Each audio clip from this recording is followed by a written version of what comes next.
Hello and welcome to Gaslands TV. Today we're going to be doing something with these food trays, which I bought at the supermarket. There's some pretty cool things going on this food tray that gave me a few ideas, and you can get these when you go buy sushi or order sushi or something like that, something that comes with a bunch of different components. So I'm going to start with this hobby knife here, and I'm going to cut out this section here, and I'm gonna want to cut down here because I'm gonna want to keep those little things that are sticking out there at the bottom.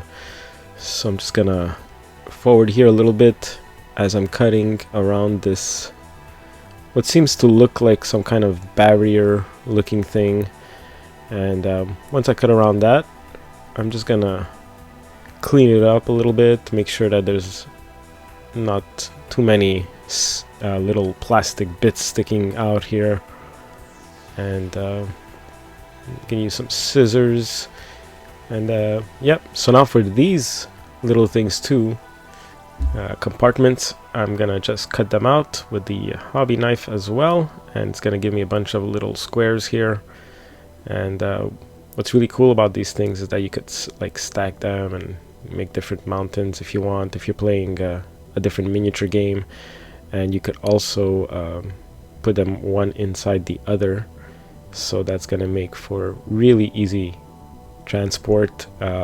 So with this method, you're gonna do a lot of terrain with very little space, so it's a space saving type of terrain that fits very nicely in a backpack or something.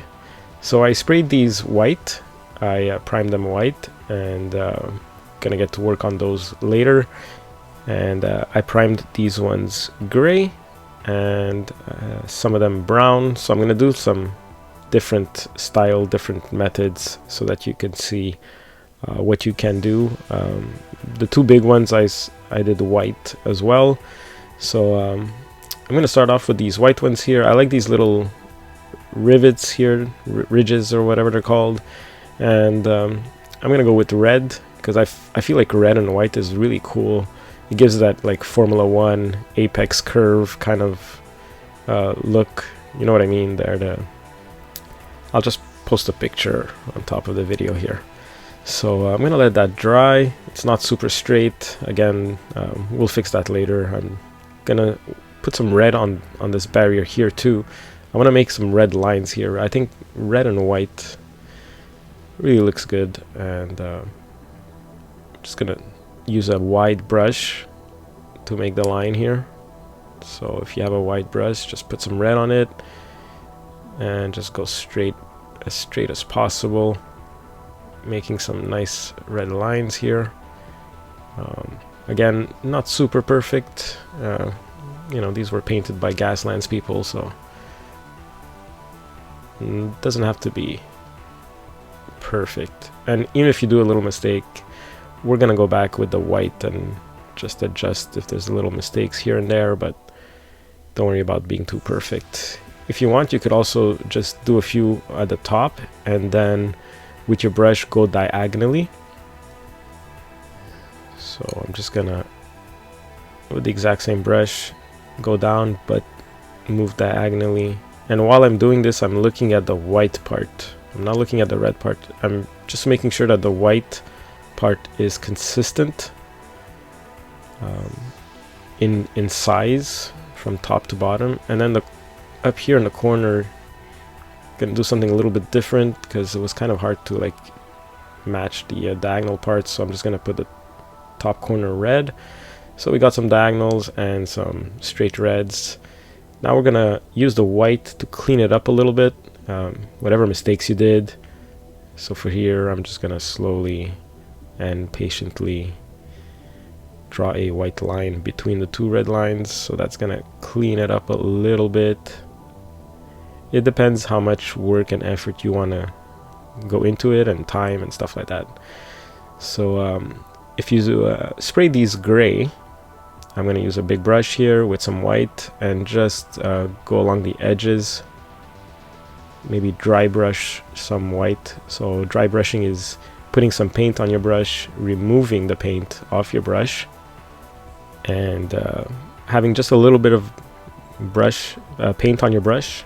You could even test underneath if you want. Maybe that's okay. I think that's enough paint. And you just want to flick it on edges, on things that might have gotten scratched or damaged. So for this area, maybe this corner here, you know, wind or things rubbing on top of that, since it's sticking out, would damage it a little bit. And this gives it kind of like a cement look. I feel like white, just white on gray gives a nice rocky cement look to terrain. So I'm just gonna go ahead and fast forward this, where I'm just dry brushing some white on the edges and just flicking the brush downwards on the edges. It's as if you're cleaning your brush off the edges of these things. And for the brown one, I'm probably going to use some of this chocolate colored thing, and again just flick on the edge here. I'm gonna dirty up. Maybe this is some kind of like metallic rusted thing, but just gonna basically dirty it up. And you know, when you're flicking your brush up and down on this, you could turn your brush 90-degree angle to give it those like straight lines as you're flicking. Maybe put a lot on one edge, maybe there was an explosion there or some dirt, and then just like don't forget to wear gloves.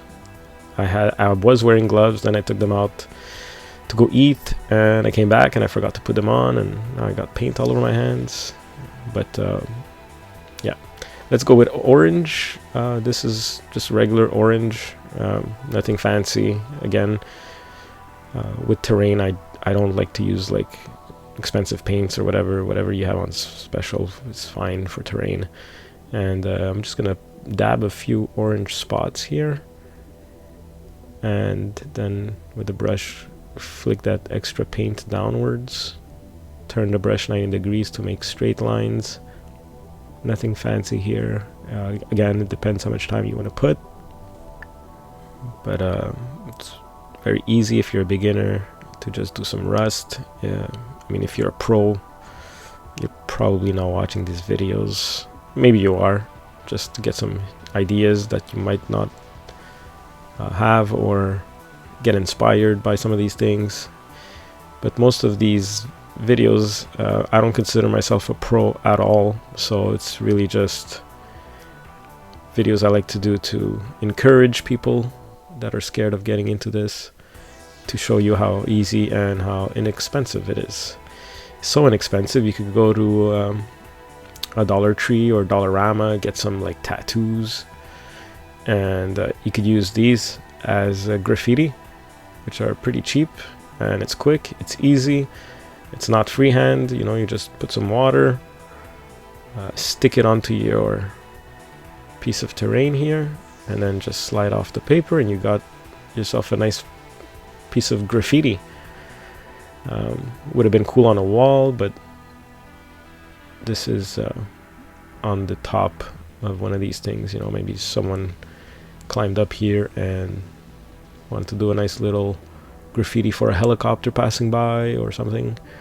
And let's go back on the gray stuff here, this cement looking thing. I'm gonna use some brushed metal to also dirty up this a little bit, or a lot, depending on how much you want to put. Again, super easy method. Flick and turn your brush 90 degrees to do straighter lines, and you could decide how much of a streak you want to put by just flicking the brush further, just going up and down here, just to give it some dirt, and then, you know, some extra long lines here. Again, nothing fancy, it's quick, it dirties up everything. And I'm gonna use another tattoo here, maybe this huge like cherry blossom branch here, and I'm gonna put it on top of the bigger piece here some, some people maybe on the wastelands are trying to pretty up their home, and nice little graffiti like this is the way to go. Not many people will see it up there, but it's a good idea if ever you're doing a wall or something. You want to put some graffiti on it. Not super good at freehand. Tattoos are really easy and a great way to do it. And I'm gonna dirty up this little piece of terrain as well. If you don't have brushed metal, you could use black or gray, something dark, just to dirty it up. And again, this is dry brushing, so there's very little paint on the brush. If you want to dirty up more, just put a bit more on your brush, but it's just flicking on the edge, turning your brush sideways. And I know I sound like a broken record, but as you're painting, you'll remember me saying, turn your brush 90 degrees, make some cooler lines, flick on the edge. And once you do that, I mean, all of your terrain is going to look dirty and cool and super easy to do. And now we're going to do these barriers as well. Just dirty them. Might have put a lot there. But it's okay. If you put a lot, then it's a spot that got really dirty. And it happens. Maybe a missile hit there or something. A rocket or an explosion of a car. Who knows? It doesn't matter.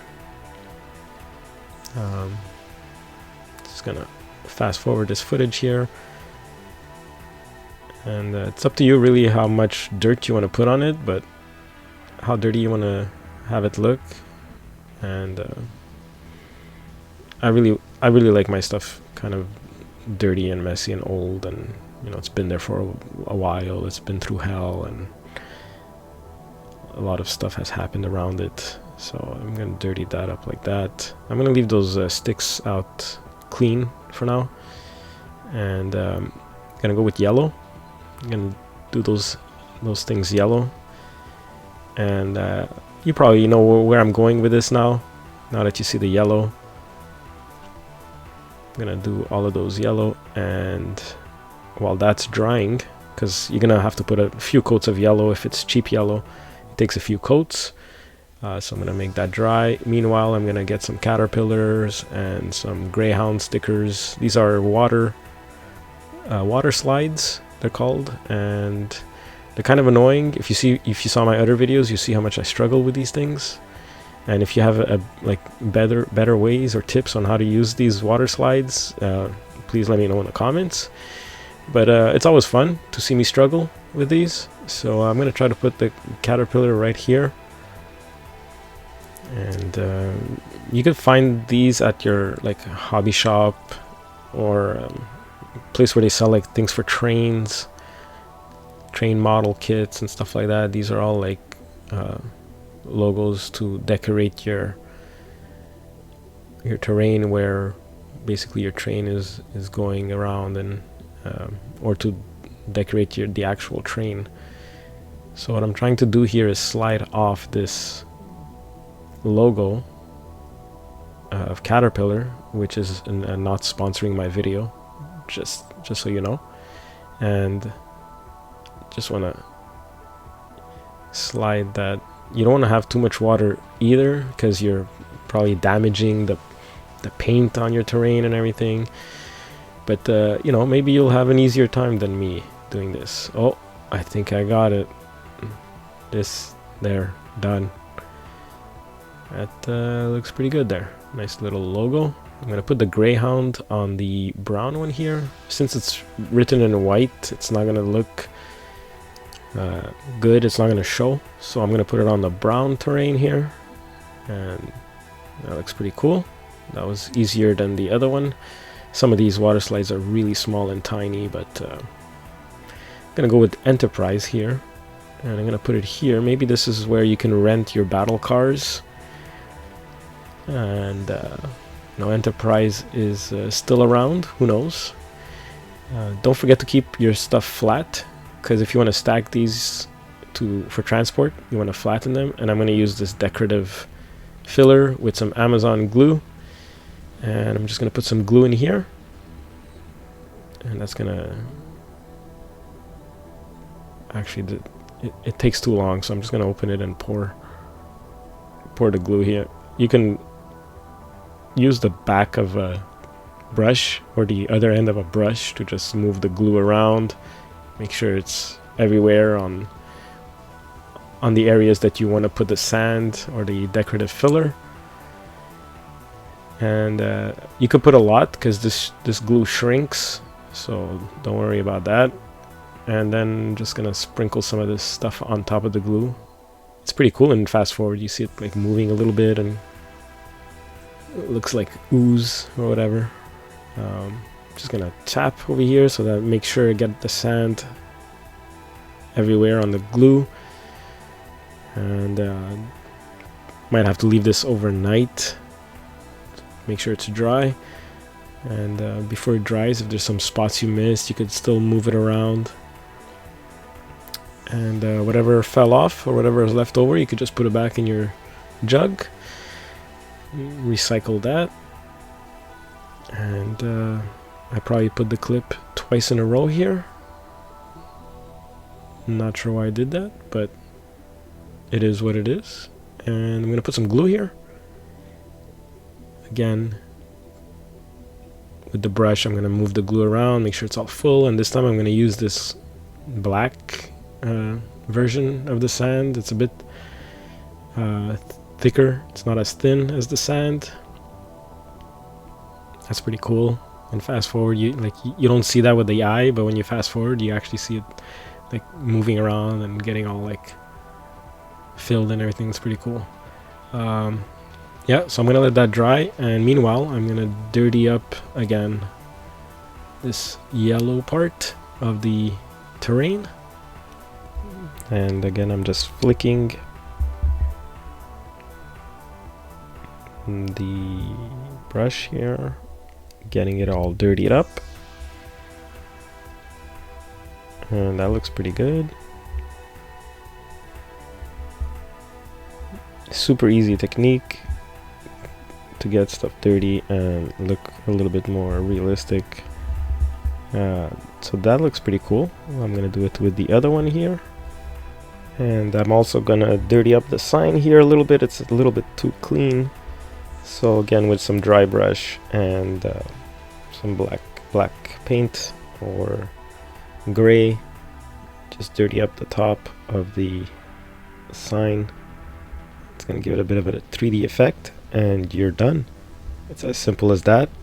You have a lot of terrain in very little space. Like, all of this terrain was done with 2 sushi trays. It's a good way to recycle, reuse, and not to mention these are stackable, so you'll be able to like put them in your backpack or whatever and really not take a lot of space.